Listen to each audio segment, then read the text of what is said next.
아침에 일어나도 의미가 없습니다. 거울을 보면 초라한 내 모습만 보입니다. 사람들 틈에 섞여 있어도 혼자인 것 같습니다. 내가 여기 있어야 할 이유가 있을까요? 나를 필요로 하는 사람이 있기는 한 걸까요? 살아온 인생을 돌아보면 실패한 기억들만 떠오릅니다. 잘했던 일보다 망쳤던 일들이 더 크게 보입니다. 사람들에게 상처받은 기억, 배신당한 순간, 무시당했던 말들이 귓가에 맴돕니다. 그런 생각이 드는 날이 있지 않으신가요? 세상이 나를 버린 것 같고 하나님조차 나를 잊으신 것 같은 그런 날 말입니다. 교회에 나가도 마음이 따뜻해지지 않습니다. 찬양을 불러도 가슴에 닿지 않습니다. 기도를 해도 하늘이 막힌 것처럼 느껴집니다. 나는 정말 하나님의 자녀가 맞나요? 하나님께서 나를 사랑하신다는 게 사실인가요? 내가 이렇게 연약하고 부족한데 정말 나를 쓰실 수 있을까요? 그런 질문들이 마음속 깊은 곳에서 올라올 때가 있습니다. 여러분만 그런 게 아닙니다. 수많은 믿음의 사람들이 그런 시간을 지나왔습니다. 다윗도 엘리야도 예레미야도 그런 순간들이 있었습니다. 그런데 오늘 하나님께서 여러분에게 직접 말씀하십니다. 이사야 42장을 통해서 말입니다. 보라, 내가 붙드는 나의 종, 내 마음에 기뻐하는 자로다. 이 말씀이 단순한 위로가 아닙니다. 이것은 하나님께서 여러분을 향해 선포하시는 정체성의 회복입니다. 세상이 뭐라 말하든, 과거가 어떻든, 지금 상태가 어떻든 상관없습니다. 하나님은 지금 이 순간에도 여러분을 붙들고 계십니다. 상한 갈대를 꺾지 아니하며 꺼져가는 등불을 끄지 아니하고라고 약속하십니다. 여러분이 상한 갈대처럼 연약해도 괜찮습니다. 꺾이지 않으십니다. 여러분의 믿음이 꺼져가는 등불처럼 희미해도 괜찮습니다. 끄지 않으십니다. 오히려 그 연약함 가운데 하나님의 능력이 온전히 나타납니다. 오늘 이 시간 우리는 이사야 42장 1절부터 9절까지의 말씀을 통해 10가지 하나님의 약속을 붙잡으려 합니다. 하나님께서 택하신 종의 정체성을 회복하고 상한 마음을 치유받으며 꺼져가는 소망을 다시 불태우는 시간이 되기를 간절히 바랍니다. 이 말씀이 여러분의 영혼 깊은 곳까지 스며들어 진짜 변화를 경험하시길 바랍니다. 지금부터 함께 기도하며 이 은혜를 누려보시겠습니까? 긍휼의 하나님, 오늘 이 자리에 나온 모든 영혼 앞에 하나님의 음성을 들려주옵소서. 세상이 우리를 뭐라 부르든, 과거가 우리를 어떻게 정의하든, 하나님께서는 우리를 내가 택한 나의 종이라고 부르심을 감사드립니다. 이사야 42장 1절 말씀입니다. 보라, 내가 붙드는 나의 종, 내 마음에 기뻐하는 자로다. 내가 나의 영을 그에게 주었은즉 그가 이방의 공의를 베풀리라. 하나님, 이 말씀이 무엇을 의미하는지 아십니까? 우리가 먼저 하나님을 선택한 것이 아니라 하나님께서 먼저 우리를 택하셨다는 뜻입니다. 우리가 완벽해서가 아니라, 우리가 자격이 있어서가 아니라 오직 하나님의 주권적인 선택으로 우리를 부르셨다는 것입니다. 그런데 우리는 얼마나 자주 이 정체성을 잊어버립니까? 아침에 일어나면 나는 회사원이다, 나는 주부다, 나는 학생이다 라는 정체성만 떠올립니다. 세상이 정의한 역할, 사람들이 평가한 모습, 내가 실패한 과거가 나를 규정하도록 내버려 둡니다. 그러다 보니 작은 실수에도 무너지고 누군가의 한마디에도 흔들리며 비교 속에서 열등감에 빠집니다. 하나님, 그런 우리에게 다시 한번 말씀해 주옵소서. 너는 내가 택한 나의 종이다. 이 정체성이 우리 안에 확고히 자리 잡게 하옵소서. 성경을 보면 하나님께서 택하신 사람들의 공통점이 있습니다. 그들은 완벽하지 않았습니다. 아브라함은 거짓말쟁이였고, 모세는 말을 더듬었으며, 다윗은 간음했고, 베드로는 예수님을 부인했습니다. 그런데 하나님은 왜 그들을 택하셨습니까? 그들의 자격 때문이 아니라 하나님의 계획 때문입니다. 하나님의 영광을 나타내시기 위함입니다. 연약한 그릇을 통해 능력을 드러내시기 위함입니다. 바울이 고백했듯이 우리가 이 보배를 질그릇에 가졌으니 이는 심히 큰 능력은 하나님께 있고 우리에게 있지 아니함을 알게 하려 함이라 고린도후서 4장 7절 하신 것입니다. 지금 이 기도를 듣고 계신 여러분, 혹시 자신이 부족하다고 느끼십니까? 자격이 없다고 생각하십니까? 실패한 과거 때문에 하나님께 쓰임받을 수 없다고 믿습니까? 그것은 거짓말입니다. 하나님은 지금도 여러분을 내가 택한 나의 종이라고 부르고 계십니다. 여러분의 연약함을 아시면서도, 실패를 아시면서도, 부족함을 아시면서도 여전히 여러분을 붙들고 계십니다. 제가 아는 한 자매님이 있습니다. 이혼을 경험하고 혼자 두 아이를 키우며 살아가는 분이셨습니다. 세상은 그녀를 이혼녀, 실패한 결혼, 불쌍한 사람이라고 불렀습니다. 교회에서조차 그녀를 온전히 받아주지 못했습니다. 그녀는 스스로를 하나님께 버림받은 사람이라고 생각했습니다. 그런데 어느 날 이사야 42장 1절 말씀이 그녀의 마음을 두드렸습니다. 내가 택한 나의 종. 그 순간 그녀는 깨달았습니다. 하나님은 나를 버리지 않으셨구나. 여전히 나를 택하신 종이라고 부르시는구나. 그날부터 그녀의 삶이 바뀌었습니다. 세상의 평가가 아니라 하나님의 선택이 자신을 정의하도록 내버려 두었습니다. 지금 그녀는 같은 아픔을 겪는 사람들을 위로하고 상처받은 가정을 회복시키는 사역을 하고 있습니다. 하나님께서 그녀의 연약함을 강함으로 실패를 간증으로 바꾸셨습니다. 여러분도 그럴 수 있습니다. 지금 당장 완벽하지 않아도 괜찮습니다. 과거가 깨끗하지 않아도 괜찮습니다. 하나님은 여러분의 과거가 아니라 여러분의 미래를 보십니다. 여러분의 실패가 아니라 여러분의 가능성을 보십니다. 오늘 이 기도를 통해 우리의 정체성을 다시 확인하옵소서. 나는 하나님께서 택하신 종입니다. 이 고백이 우리 입술에서, 우리 마음에서, 우리 삶에서 터져나오게 하옵소서. 세상이 뭐라 하든, 환경이 어떻든 우리는 하나님께서 붙드신 자녀임을 선포합니다. 하나님의 마음에 기뻐하는 자로 살아가게 하옵소서. 상처 입은 마음을 싸매시는 하나님, 오늘 우리는 이사야 42장 3절 말씀 앞에 섭니다. 상한 갈대를 꺾지 아니하며 꺼져가는 등불을 끄지 아니하고 진실로 공의를 시행할 것이며, 하나님, 이 말씀이 얼마나 큰 위로입니까? 우리가 상한 갈대처럼 연약할 때 하나님은 우리를 꺾지 않으신다고 약속하셨습니다. 갈대는 본래 강하지 않은 식물입니다. 물가에 자라는 연약한 풀입니다. 바람만 불어도 흔들리고 작은 충격에도 부러집니다. 그런데 그 갈대가 상한 갈대라면 어떻습니까? 이미 금이 가 있고 반쯤 부러진 상태입니다. 조금만 힘을 가해도 완전히 꺾여버릴 것입니다. 세상은 그런 갈대를 어떻게 합니까? 쓸모없다고 버립니다. 회복될 가망이 없다고 포기합니다. 더 이상 가치가 없다고 무시합니다. 그런데 하나님은 다르십니다. 상한 갈대를 꺾지 아니하며라고 말씀하십니다. 오히려 그 연약함을 안고 그 부러짐을 싸매시고 그 상처를 치료하십니다. 여러분, 지금 자신이 상한 갈대 같다고 느끼십니까? 마음이 부러진 것처럼 아프십니까? 누군가의 말 한마디에 무너질 것 같습니까? 더 이상 견딜 힘이 없다고 느끼십니까? 그렇다면 이 말씀을 붙잡으시기 바랍니다. 하나님은 여러분을 꺾지 않으십니다. 시편 34편 18절은 이렇게 말씀합니다. 여호와는 마음이 상한 자를 가까이 하시고 충심으로 통회하는 자를 구원하시는도다. 하나님은 상한 마음을 가진 사람을 멀리하지 않으십니다. 오히려 가까이 다가오십니다. 그들의 눈물을 닦아주시고 그들의 상처를 싸매주시며 그들의 마음을 회복시켜 주십니다.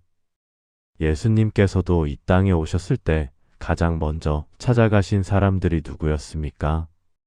병든 자, 소외된 자, 죄인으로 낙인 찍힌 자들이었습니다. 세리와 창녀, 문둥병자와 혈루병 여인, 가늠하다 잡힌 여인까지 세상이 버린 사람들, 상한 갈대 같은 사람들을 예수님은 찾아가셨습니다. 그리고 그들을 꺾지 않으시고 일으켜 세우셨습니다. 제가 상담했던 한 청년이 있습니다. 사업 실패로 핏더미에 앉았고 가족들에게도 외면당했으며 친구들마저 떠나갔습니다. 그는 저에게 이렇게 말했습니다. 목사님, 저는 이미 부러진 갈대입니다. 쓸모가 없습니다. 하나님께서도 저를 포기하셨을 겁니다. 그때 저는 이사야 42장 3절 말씀을 읽어주었습니다. 상한 갈대를 꺾지 아니하며 그는 눈물을 흘리며 말했습니다. 정말입니까? 하나님께서 이렇게 부러진 저를 꺾지 않으신다고요? 네, 정말입니다. 하나님은 그를 꺾지 않으셨습니다. 오히려 그의 연약함 가운데 새로운 시작을 허락하셨습니다. 지금 그는 빚을 조금씩 갚아가며 같은 어려움을 겪는 사람들을 돕는 사역을 하고 있습니다. 하나님께서 상한 갈대를 다시 일으켜 세우셨습니다. 여러분도 마찬가지입니다. 지금 마음이 부러진 것 같아도, 더 이상 견딜 수 없을 것 같아도 하나님은 여러분을 꺾지 않으십니다. 고린도후서 12장 9절 말씀처럼 내 능력이 약한 데서 온전하여 짐이라 하셨습니다. 여러분의 연약함이 하나님의 능력이 나타날 통로가 됩니다. 여러분의 부러짐이 하나님의 은혜가 흘러갈 자리가 됩니다. 오늘 이 기도를 통해 우리의 상한 마음을 하나님 앞에 내려놓읍시다. 하나님, 저는 상한 갈대입니다. 부러진 마음입니다. 하지만 하나님께서 저를 꺾지 않으실 것을 믿습니다. 이 고백과 함께 하나님의 치유하심을 경험하시기 바랍니다. 상한 갈대를 싸매시는 하나님의 손길이 여러분의 마음에 임하기를 간절히 기도합니다. 새롭게 하시는 하나님, 이사야 42장 3절 후반부 말씀을 붙잡고 기도합니다. 꺼져가는 등불을 끄지 아니하고. 하나님, 이 말씀이 얼마나 감사한지요. 우리의 믿음이 꺼져가는 등불처럼 희미할 때에도 하나님께서는 우리를 끄지 않으신다고 약속하셨습니다. 등불은 어둠을 밝히기 위해 존재합니다. 빛을 발하고 길을 비추며 온 길을 전합니다. 그런데 그 등불이 꺼져가는 등불이라면 어떻습니까? 기름이 거의 다 떨어지고 심지는 타들어가며 빛은 점점 희미해집니다. 금방이라도 완전히 꺼질 것 같은 상태입니다. 세상은 그런 등불을 어떻게 합니까? 이제 쓸모가 없네 하며 불어서 끕니다. 새 등불로 바꿉니다. 더 이상 기다리지 않습니다. 그런데 하나님은 다르십니다. 꺼져가는 등불을 끄지 아니하고라고 말씀하십니다. 오히려 새 기름을 부어주시고 심지를 정비해 주시며 다시 타오르게 하십니다. 여러분, 지금 믿음의 불꽃이 꺼져가고 있습니까? 한때는 뜨겁게 기도했는데 이제는 기도하기조차 힘듭니까? 예배가 감동이 아니라 의무가 되었습니까? 성경을 읽어도 마음에 닿지 않습니까? 찬양을 불러도 기쁨이 없습니까? 그렇다면 이 말씀을 기억하시기 바랍니다. 하나님은 여러분의 그 희미한 불꽃을 끄지 않으십니다.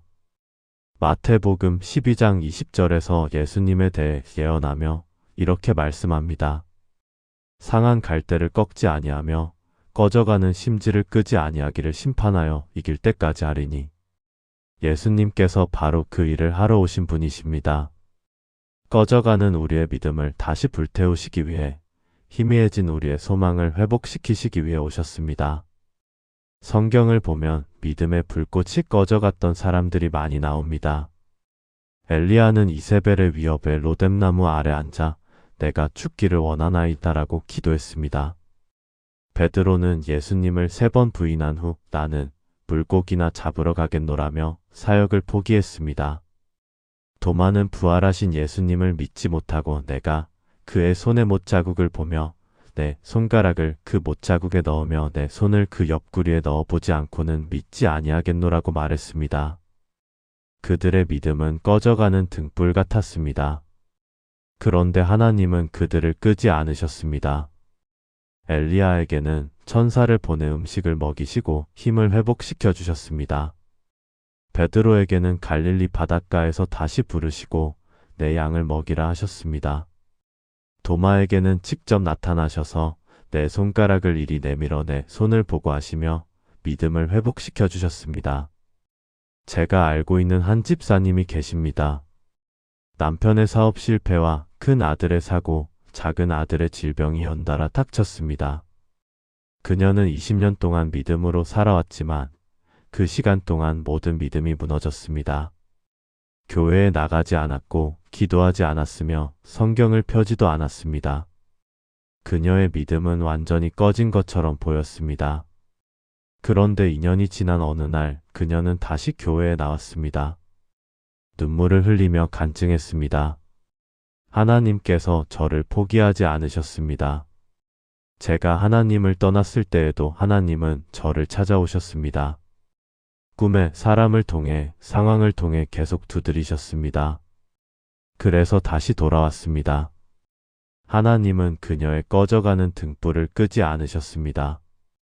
오히려 성령의 기름을 부어주시고 다시 활활 타오르게 하셨습니다. 지금 그녀는 같은 아픔을 겪는 사람들을 위로하고 격려하는 귀한 사역자가 되었습니다. 여러분도 마찬가지입니다. 지금 믿음이 희미해졌어도 기도가 막혔어도 소망이 보이지 않아도 괜찮습니다. 하나님은 여러분을 끄지 않으십니다. 잠언 24장 16절은 이렇게 말씀합니다. 대저 의인은 7번 넘어질지라도 다시 일어나려니와 넘어지는 것이 문제가 아닙니다. 다시 일어나느냐가 중요합니다. 하나님은 넘어진 우리를 일으켜 세우시는 분이십니다. 꺼져가는 우리의 믿음에 다시 불을 붙이시는 분이십니다. 오늘 이 기도를 통해 우리의 희미해진 믿음을 하나님께 고백합시다. 하나님, 제 믿음이 꺼져가고 있습니다. 하지만 하나님께서 저를 끄지 않으실 것을 믿습니다. 다시 불을 붙여주소서. 이 고백과 함께 성령의 새 기름을 부어주시기를 간절히 기도합니다. 꺼져가는 등불에 다시 생명의 불꽃을 일으키시는 하나님의 역사가 일어나기를 간절히 소원합니다. 공의의 하나님, 이사야 42장 1절과 3절 말씀을 다시 붙잡습니다. 그가 이방에 공의를 베풀리라.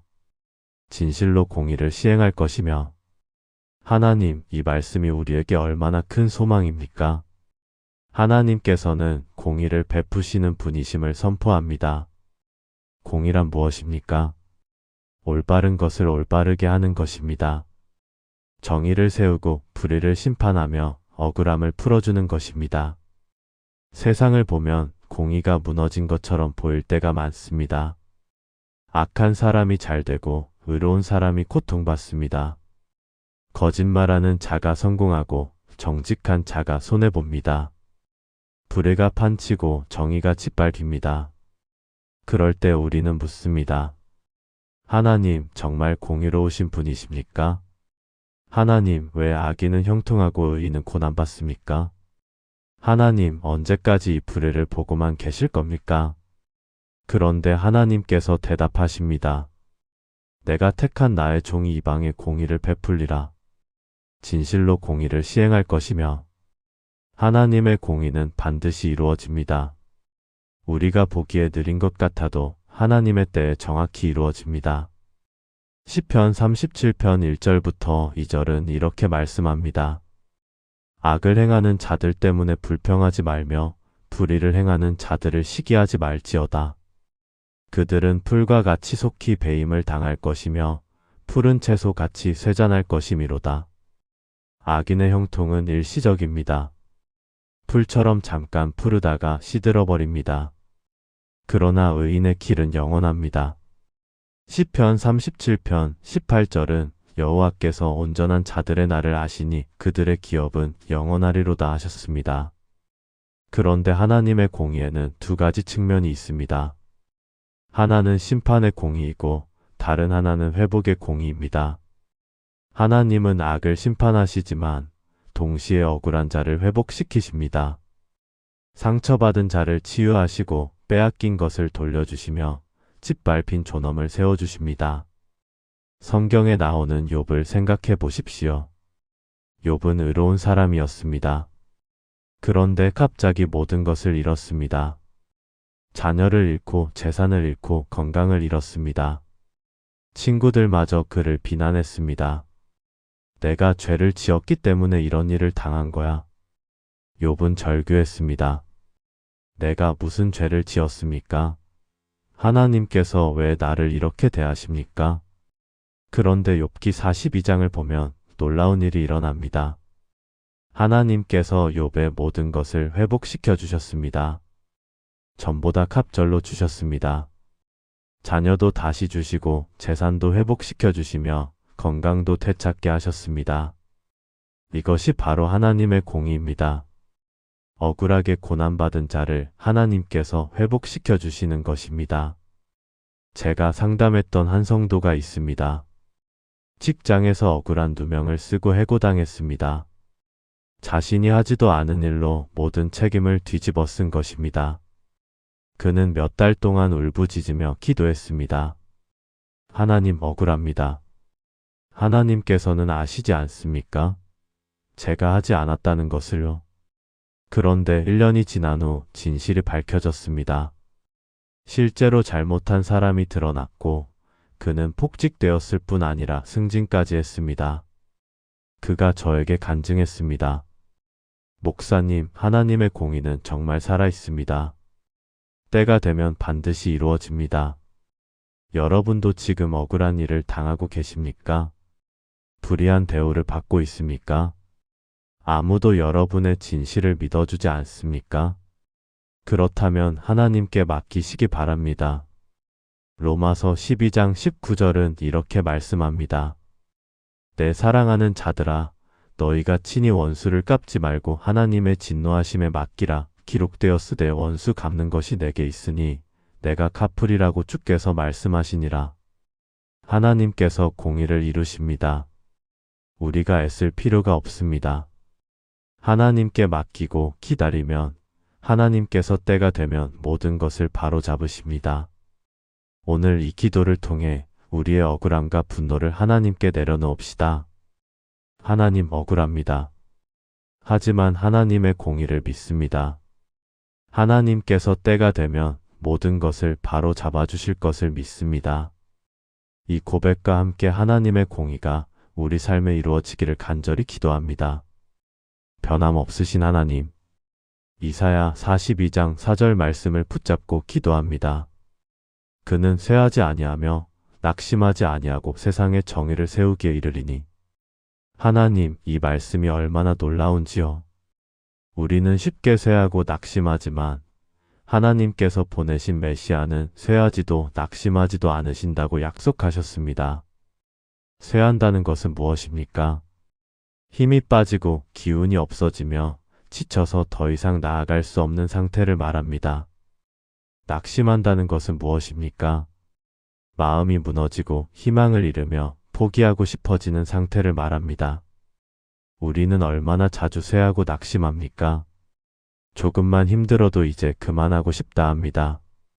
조금만 어려워도 이건 안 되겠다 하며 포기합니다. 사람들이 알아주지 않으면 왜 나만 이렇게 힘든가 하며 불평합니다.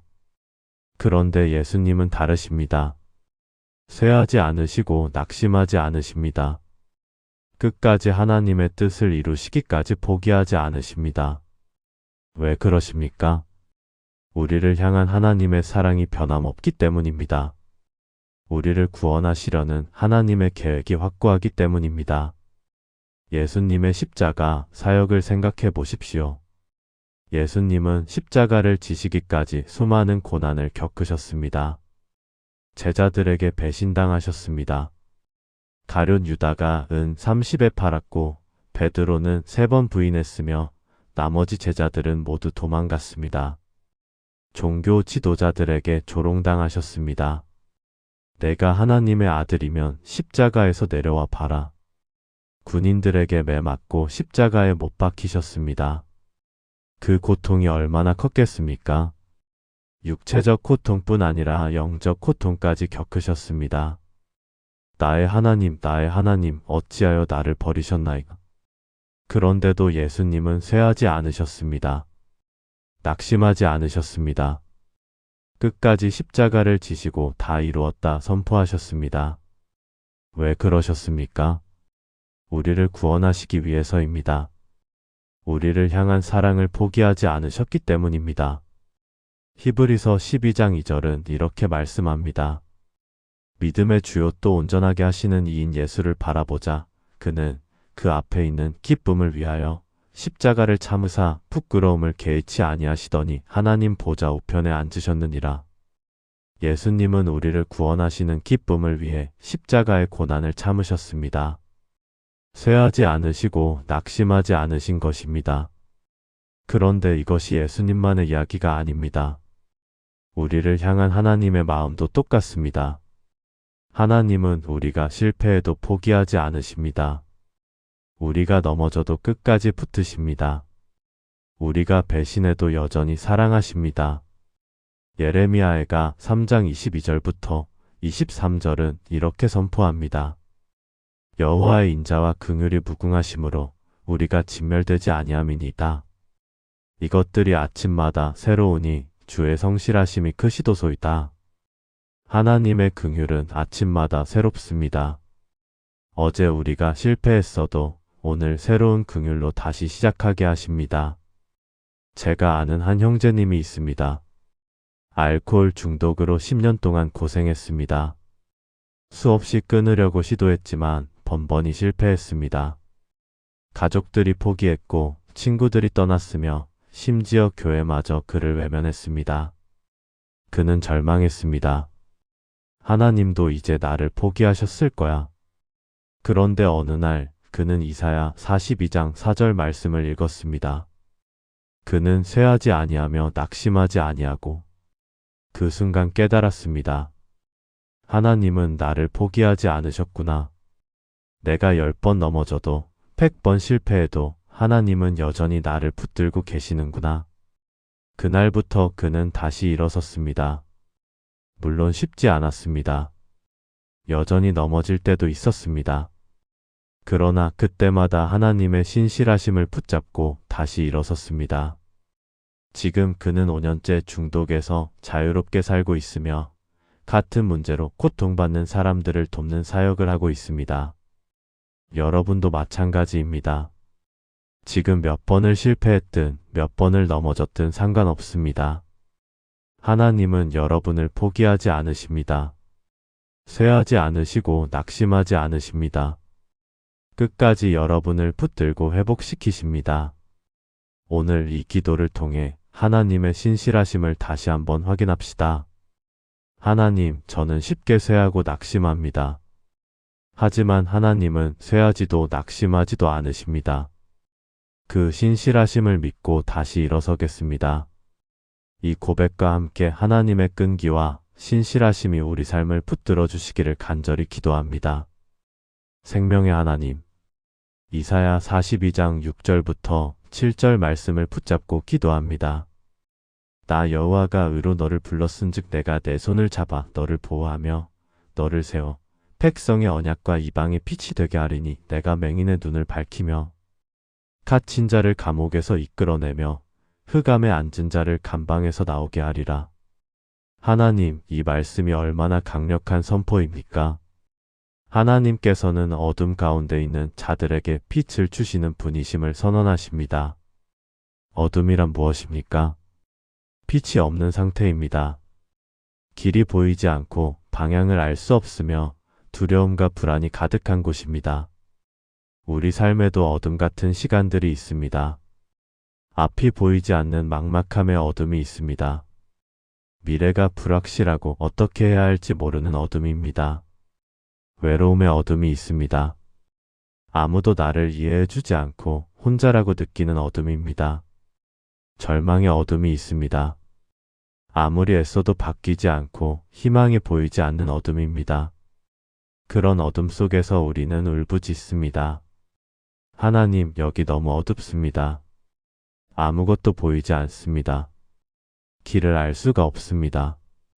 그런데 하나님께서 대답하십니다. 내가 너를 이방의 빛이 되게 하리니 내가 맹인의 눈을 밝히며 흑암에 앉은 자를 감방에서 나오게 하리라. 하나님은 어둠을 빛으로 바꾸시는 분이십니다. 요한복음 8장 12절에서 예수님께서 직접 선포하셨습니다.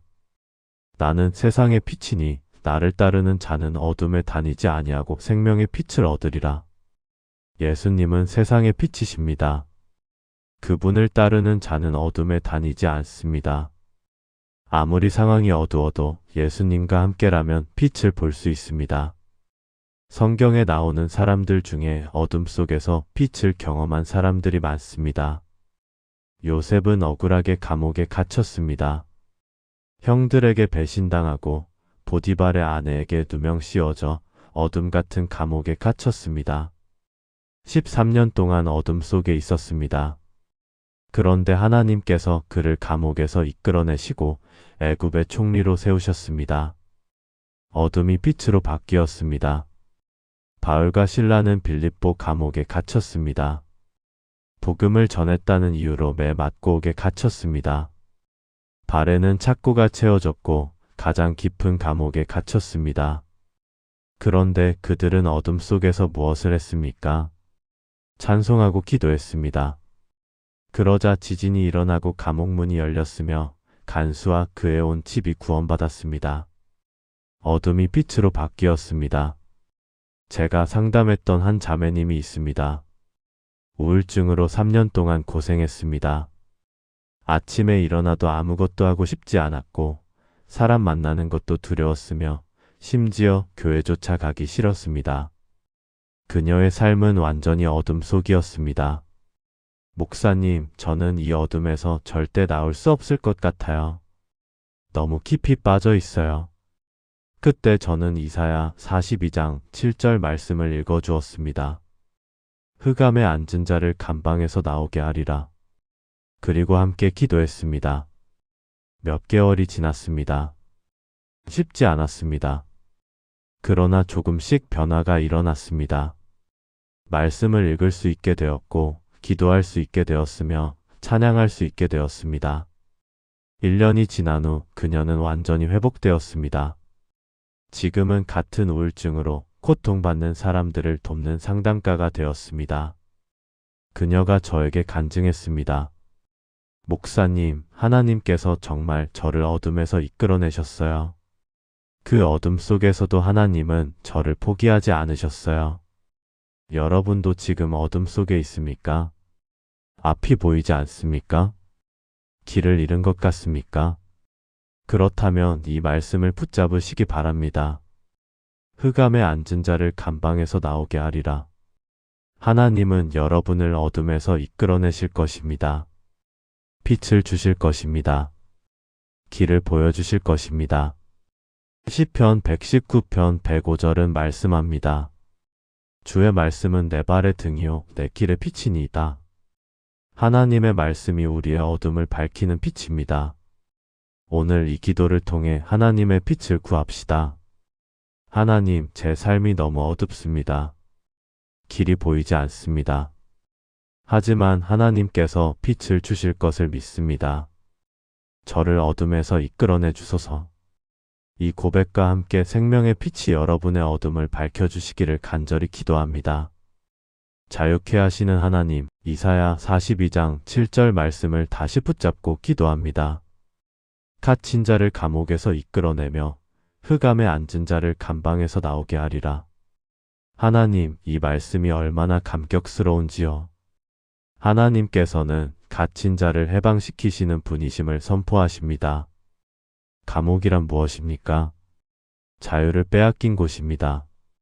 원하는 곳에 갈 수 없고 하고 싶은 것을 할 수 없으며 스스로를 통제할 수 없는 곳입니다.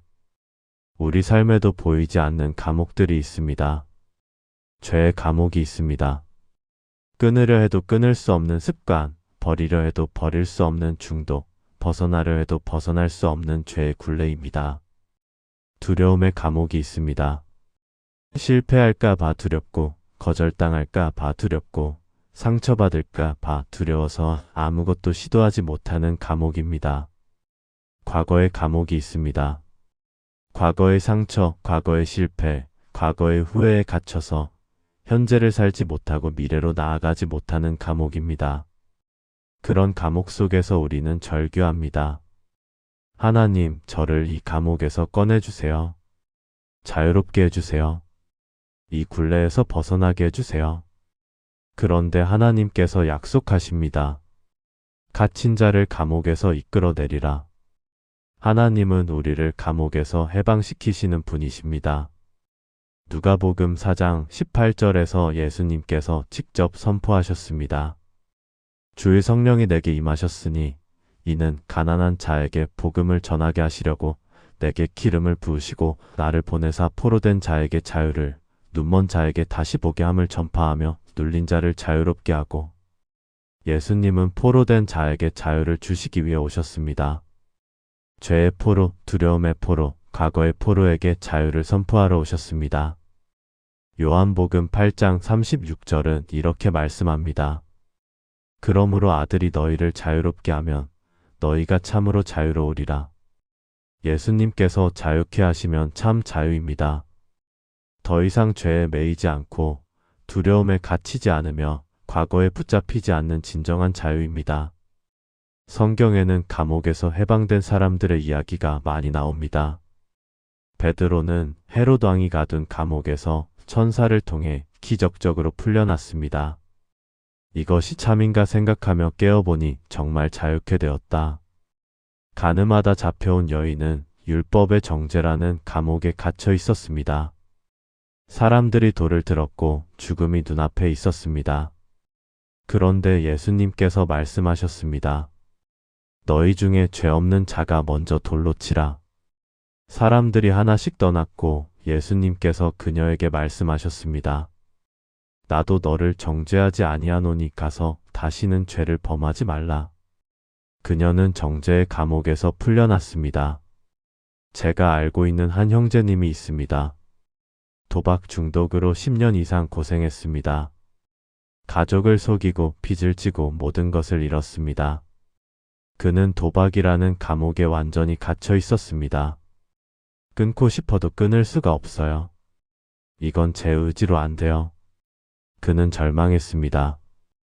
그런데 어느 날 교회에서 이사야 42장 7절 말씀을 들었습니다. 갇힌 자를 감옥에서 이끌어내리라. 그 순간 성령님께서 그의 마음을 터치하셨습니다. 내가 할 수 없지만 내가 할 수 있다. 그날부터 그는 철저히 하나님께 매달렸습니다. 기도원에 들어가 금식하며 기도했습니다. 쉽지 않았습니다. 유혹이 계속 왔고 넘어질 뻔한 순간도 많았습니다. 그러나 하나님께서 그를 붙드셨습니다. 6개월이 지나고 1년이 지나고 이제 3년이 지났습니다. 그는 완전히 자유로워졌습니다. 그가 간증합니다. 하나님께서 정말 저를 감옥에서 이끌어내셨습니다. 제 힘으로는 절대 불가능했지만 하나님께서 하셨습니다. 여러분도 지금 어떤 감옥에 갇혀 있습니까? 죄의 감옥입니까? 두려움의 감옥입니까? 과거의 감옥입니까? 그렇다면 이 말씀을 붙잡으시기 바랍니다. 갇힌 자를 감옥에서 이끌어내리라. 하나님은 여러분을 해방시키실 것입니다. 자유케 하실 것입니다. 갈라디아서 5장 1절은 이렇게 선포합니다. 그리스도께서 우리를 자유롭게 하려고 자유를 주셨으니 그러므로 굳건하게 서서 다시는 종의 멍에를 매지 말라. 예수님께서 우리를 자유롭게 하셨습니다. 오늘 이 기도를 통해 우리를 가두고 있는 모든 감옥을 끊어버립시다. 하나님, 저를 이 감옥에서 이끌어내 주소서. 진정한 자유를 주소서. 더 이상 죄와 두려움과 과거에 매이지 않게 하소서. 이 고백과 함께 성령의 능력으로 모든 사슬이 끊어지고 진정한 자유를 누리시기를 간절히 기도합니다. 새롭게 하시는 하나님, 이사야 42장 9절 말씀을 붙잡고 기도합니다. 보라, 전에 예언한 일이 이미 이루어졌느니라. 이제 내가 새 일을 알리노니 그 일이 시작되기 전에라도 너희에게 이르노라. 하나님, 이 말씀이 얼마나 큰 소망입니까? 하나님께서는 새 일을 행하시는 분이심을 선포하십니다. 새 일이란 무엇입니까? 과거와 다른 것입니다. 이전에 경험하지 못한 것입니다. 상상조차 하지 못했던 하나님의 역사입니다. 우리는 종종 과거에 갇혀 삽니다. 나는 원래 이런 사람이야. 나는 늘 이렇게 살아왔어. 내 인생은 항상 이 모양이야. 과거의 패턴, 과거의 실패, 과거의 한계가 우리의 미래를 규정하도록 내버려 둡니다. 그런데 하나님은 다르십니다. 내가 새 일을 행하노니. 과거가 어떻든 지금이 어떻든 하나님은 새로운 일을 시작하실 수 있습니다. 이사야 43장 18절부터 19절은 이렇게 말씀합니다. 너희는 이전 일을 기억하지 말며 옛날 일을 생각하지 말라. 보라, 내가 새 일을 행하리니 이제 나타낼 것이라. 너희가 그것을 알지 못하겠느냐. 반드시 내가 광야의 길을 사막의 강을 내리니. 하나님은 광야의 길을 내시고 사막의 강을 내시는 분이십니다. 불가능해 보이는 곳에 가능성을 만드십니다. 막힌 것처럼 보이는 곳에 돌파구를 여십니다. 죽은 것처럼 보이는 곳에 생명을 불어넣으십니다. 성경에는 하나님께서 새 일을 행하신 사례들이 가득합니다. 아브라함과 사라는 100세와 90세였습니다. 자녀를 낳을 수 없는 나이였습니다. 그런데 하나님께서 새 일을 행하셨습니다. 이삭을 주셨고 그를 통해 이스라엘 민족이 시작되었습니다. 모세는 80세에 하나님의 부르심을 받았습니다. 인생이 거의 끝난 나이였습니다. 그런데 하나님께서 새 일을 행하셨습니다. 그를 통해 이스라엘을 출애굽시키시고 율법을 주셨습니다. 룻은 모압 여인이었습니다. 과부였고 가난했으며 미래가 없어 보였습니다. 그런데 하나님께서 새 일을 행하셨습니다. 보아스를 만나게 하시고 다윗의 조상이 되게 하셨으며 예수님의 족보에 이름을 올리게 하셨습니다. 제가 상담했던 한 자매님이 있습니다. 40대 중반에 이혼했습니다. 아이도 없었고 직장도 변변치 않았으며 미래에 대한 희망이 전혀 없었습니다. 그녀는 말했습니다. 목사님, 제 인생은 이미 끝났어요. 이 나이에 무슨 새로운 시작이 있겠어요? 저는 이사야 42장 9절 말씀을 읽어주었습니다. 내가 새 일을 알리노니. 그리고 함께 기도했습니다. 하나님, 이 자매에게 새 일을 행해 주소서. 1년이 지났습니다. 놀라운 일들이 일어났습니다. 그녀는 선교단체에서 일하게 되었고 그곳에서 같은 비전을 가진 형제를 만났으며 재혼했습니다. 지금은 함께 선교사로 나가 아프리카에서 사역하고 있습니다. 그녀가 간증합니다. 하나님께서 정말 새 일을 행하셨어요. 제가 상상도 못했던 일들이 일어났어요. 과거의 아픔이 지금의 사역의 밑거름이 되었어요. 여러분도 지금 과거에 갇혀 있습니까? 나는 원래 이래, 나는 안 되라고 생각하고 있습니까? 그렇다면 이 말씀을 붙잡으시기 바랍니다. 내가 새 일을 행하리니. 하나님은 여러분의 과거를 새롭게 하실 수 있습니다. 현재를 변화시키실 수 있습니다. 미래를 창조하실 수 있습니다. 고린도후서 5장 17절은 이렇게 선포합니다.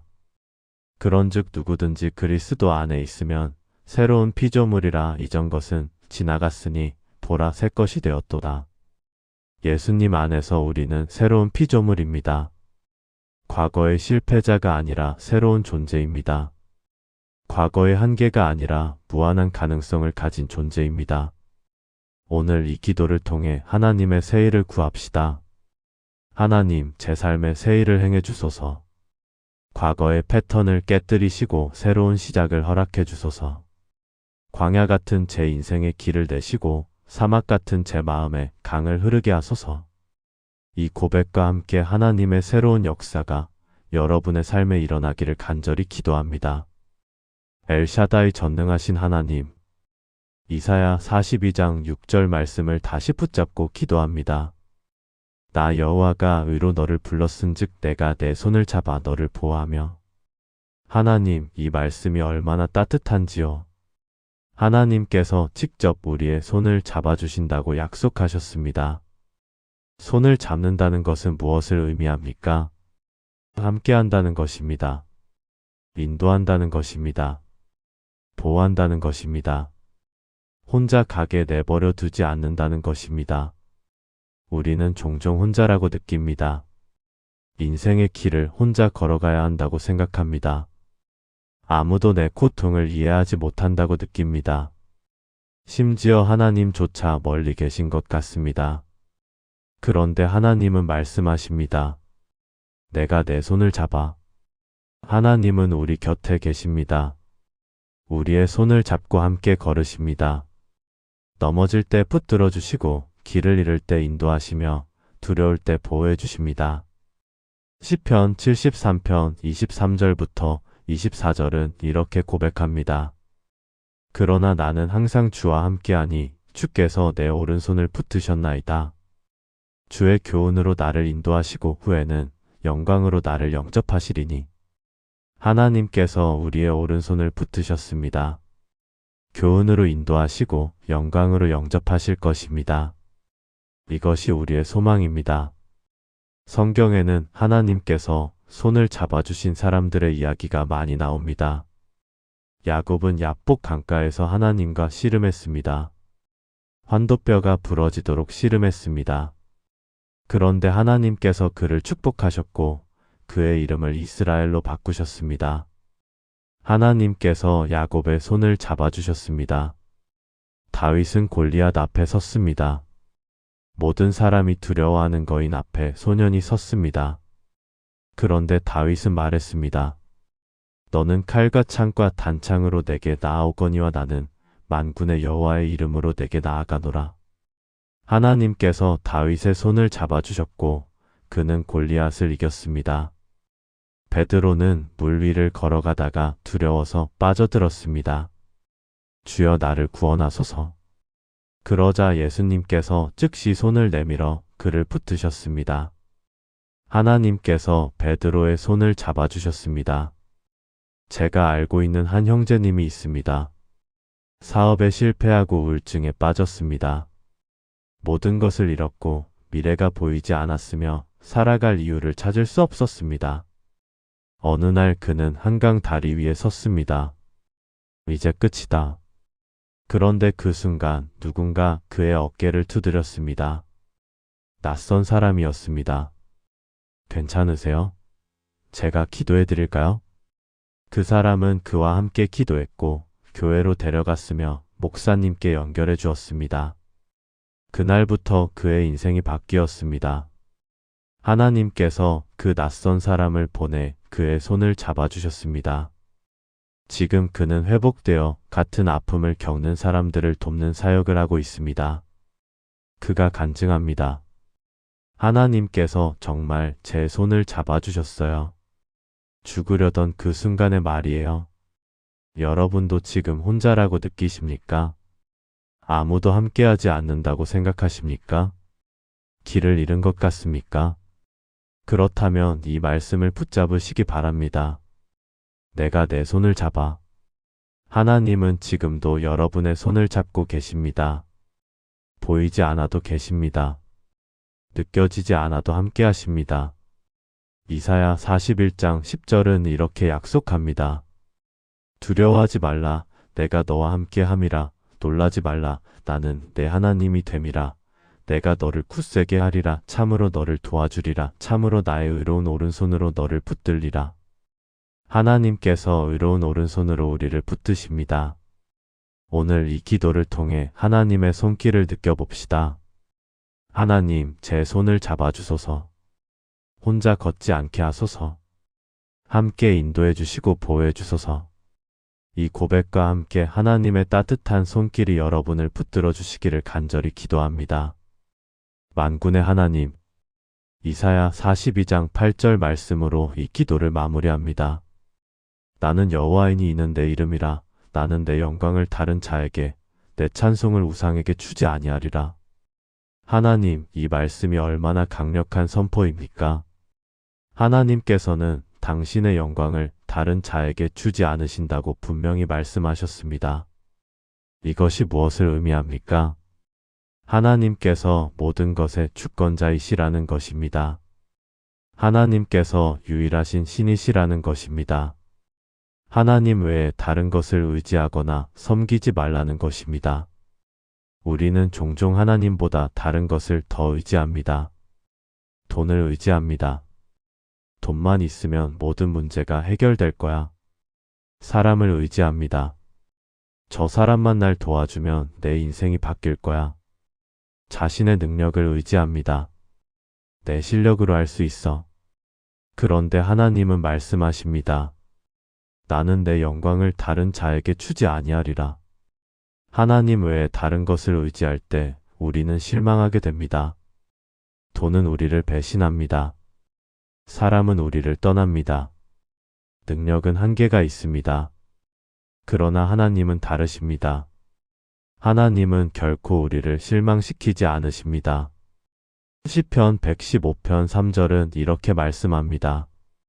오직 우리 하나님은 하늘에 계셔서 원하시는 모든 것을 행하셨나이다. 하나님은 하늘에 계시며 원하시는 모든 것을 행하십니다. 그분의 주권은 절대적입니다. 그분의 능력은 무한합니다. 그분의 신실하심은 영원합니다. 성경에는 하나님의 영광을 다른 자에게 돌렸다가 심판받은 사람들이 나옵니다. 바벨론의 느부갓네살 왕은 자신의 능력을 자랑했습니다. 이 큰 바벨론은 내가 건설한 것이 아니냐. 그 순간 하나님께서 그를 심판하셨고 그는 7년 동안 짐승처럼 살았습니다. 헤롯 아그리빠 왕은 백성들의 찬양을 받았습니다. 이것은 신의 소리요 사람의 소리가 아니로다. 그런데 그는 하나님께 영광을 돌리지 않았습니다. 즉시 하나님의 사자가 그를 쳐서 벌레에게 먹혀 죽었습니다. 하나님의 영광을 도둑질하면 심판이 옵니다. 그러나 하나님께 영광을 돌리면 축복이 옵니다. 다니엘은 바벨론 왕 앞에서 꿈을 해석했을 때 이렇게 말했습니다. 왕이 물으신 그 은밀한 것은 지혜 있는 자나 술객이나 박수나 점쟁이가 능히 왕께 보일 수 없으되 오직 은밀한 것을 나타내실 이는 하늘에 계신 하나님이시라. 다니엘은 자신의 능력을 자랑하지 않고 하나님께 영광을 돌렸습니다. 그 결과 그는 승진했고 하나님께서 그를 보호하셨습니다. 마리아는 천사의 방문을 받고 이렇게 고백했습니다. 내 영혼이 주를 찬양하며 내 마음이 하나님 내 구주를 기뻐하였음은 그의 여종의 비천함을 돌보셨음이라. 마리아는 자신을 높이지 않고 하나님께 영광을 돌렸습니다. 그 결과 그녀는 예수님의 어머니가 되는 영광을 누렸습니다. 제가 알고 있는 한 집사님이 있습니다. 사업에 크게 성공했습니다. 많은 사람들이 그를 칭찬했고 그의 능력을 인정했습니다. 처음에는 겸손했습니다. 하나님의 은혜입니다. 그러나 시간이 지나면서 교만해졌습니다. 내 실력으로 이룬 거야. 그때부터 모든 것이 무너지기 시작했습니다. 사업이 기울었고 사람들이 떠났으며 건강도 나빠졌습니다. 그제야 그는 깨달았습니다.